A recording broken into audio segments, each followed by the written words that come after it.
I somehow ended up attending. I never thought I'd change my major. And my dad had told me, I know you don't like computer science, you'll regret taking it. Why are you even taking computer science if you don't like it? But the thing about me is that I'm very stubborn. I got a 4.0 GPA that semester, and I was like, now I'm ready to change my major. Hi everyone, how you all doing? I hope you all are doing well. For those of y'all who are new here, for those of y'all who don't know me, I am Jigisha. I'm a Management Information Systems MIS major studying at the University of Arizona, which is based in Tucson in Arizona in the US. And I had switched my major from computer science to MIS my previous semester. I officially switched in my fourth semester of college. Before we even get into why I changed from CS to MIS, why I took CS in the first place, why I chose MIS later, comment down what your intended major for college is, because I really want to know what you want to do when you go to college. Also, before we start, I'll give you a little bit of a backstory so that everything I say later in the video makes sense to you. So let's start with ever since I was a child, ever since I remember, I have always loved astronomy.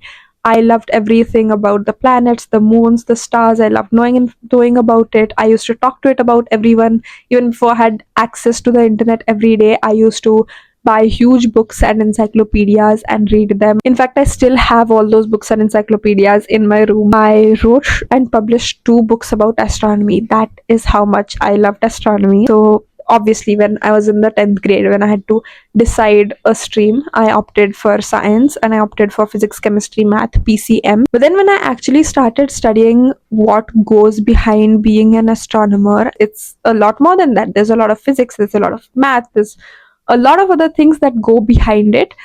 I was like, I don't think I like this part of it. Like, I don't think I know the technicality behind it. I love knowing information about it, but it's not necessarily something I want to do academically, because like knowing about all these technicalities, knowing about it so much in detail is kind of taking the fun away from what I actually like. What I actually liked was knowing about space because it fascinated me. And I was like, I'm not getting fascinated by it anymore now that I'm studying about it. I was like, I love astronomy. I love it more than anything else, but I also don't think I want to do it academically. So I'll pursue another major, and I'll still do astronomy like as a side hobby. I'll say still minor in it. I'll at least start applying for colleges. I'll see where I get in. I'll see what happens, and then I still have time to decide what exactly I want to do. So like this was in the beginning of my 12th grade. I started applying to universities as an undecided major. So now like the universities I had shortlisted, the application process was kind of all over the place. I'd done my research about like what universities I wanted to apply to. I had researched about the universities, about scholarships, but now that I think of it, I could have definitely used a little bit of help to make the entire process a little bit smoother, a little more efficient. So, if you're also someone who's in the same dilemma, I have the perfect tool for you. There's this portal called Gyandhan, and they have a free admit predictor tool. That means they look at your profile and basically tell you what university you have the best chance of getting into. How it works is it looks at your scores, your profile, and basically divides universities into safety, moderate, and ambitious. So safety means you can definitely get into this university. Moderate is your profile matches what the university wants, you have a chance of getting in. And ambitious means that it's a little difficult for you to get into this university with your current profile, so it gives you exactly where you stand. The process is super quick. I have a link in my description. You just click on that, you put in some basic information like your email ID, your phone, and then you put in information about your profile. So your GRE score, your TOEFL or IELTS score, your college GPA, the highest GPA in your class, the college you're in, your graduation year, and then you can also put in your dream university just to see like how close you are. And then once you're done filling out the super quick form, it'll give you a list of 12 universities, and along with that it'll provide you everything. It'll tell you what their average GPA is, how it compares to your GPA, what their average GRE scores are, whether retaking the GRE will help your application. So yeah, I think this is an amazing way of shortlisting universities rather than just guessing where to apply or relying on random lists online. It is personalized for you. So please go check out the link in the description and tell me how helpful it was. Okay, so now let's get back to the video. Once I had gotten my decisions from all these universities, I had decided I wanted to go to the University of Arizona. which honestly was not on the top few universities in my list, but I received the most amount of scholarship there. So I decided I wanted to attend college at the University of Arizona, and I enrolled into the university, but I was still an undecided major when I enrolled and when I applied for my visa. So in my visa interview, I still told them that I was an undecided major. And then I started talking to my advisor. The most sensible thing to do then was, if I'm investing so much money, if I'm investing so much into this degree, it only makes sense to get a degree that gives me a good return on my investment. And the only degree that I knew was very common at the time and paid very well was computer engineering. So I decided I wanted to do computer engineering. I talked to my advisor, and they had a software engineering degree which I enrolled into. Later, when I actually talked to my advisors, I got to know they don't have this like difference we have between BE degrees, BTech, BS degrees. They're all considered as STEM degrees. And most people were taking computer science over software engineering because computer science was just a better major at our college. Everyone was taking computer science. I took computer science. The funny thing is, even when I was doing this, even when I was changing my major throughout this entire process before I even got in, my dad had told me, he was like, I know you don't like computer science, you'll regret taking it. Why are you even taking computer science if you don't like it? The thing about me is that I'm very stubborn. I don't listen to people when I put my mind to something. So it's like, no, I have to do computer science because I'm investing so much into this and I have to do something that pays me well. So now I switched to computer science, and as a computer science major, I started attending the University of Arizona.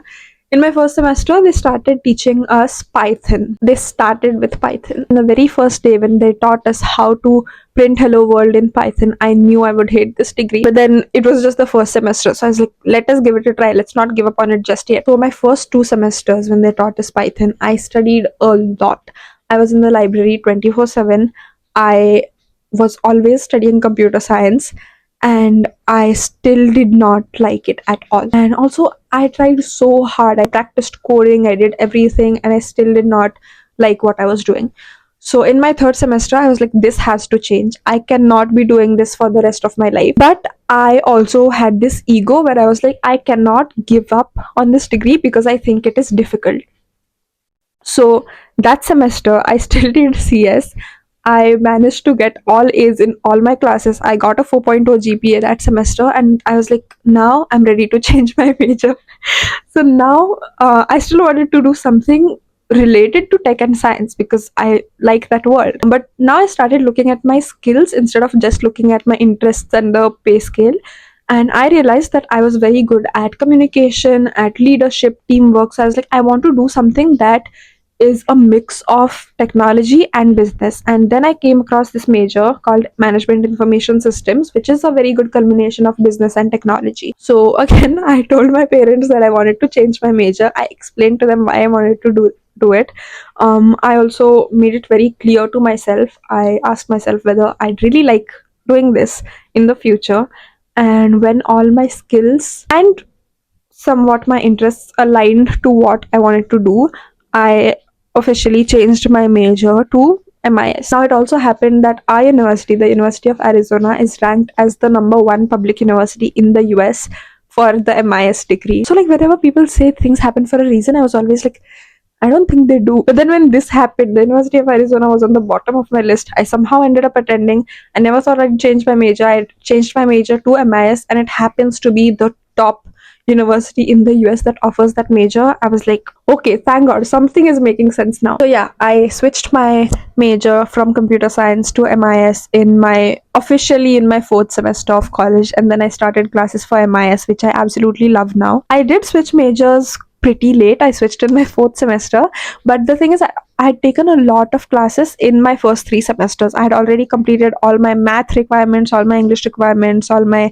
general requirements. I'm also minoring in astronomy because obviously, and I'd also taken a bunch of classes for my minor, so I was still on track when I changed my major. So yeah, that was my story behind why I changed my major so many times. And if you had told this to my younger self, if you had said this to me when I was in the sixth, seventh grade, if you had said I have changed my major so many times in college, I would not have believed that, because I was always so sure about what I wanted to do. So yeah, I do believe that things and changes happen for the best.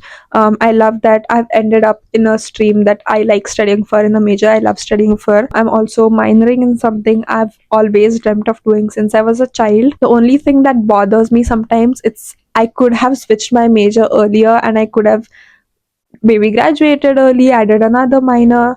But I also had this thing where it made sense to me at that time. I didn't want to give up on something because it was difficult, because that would have bothered me for a very long time later. And yeah, that was my story time. Was this a story time video for today? I don't know. Tell me. Also, comment down below what major you want to apply for.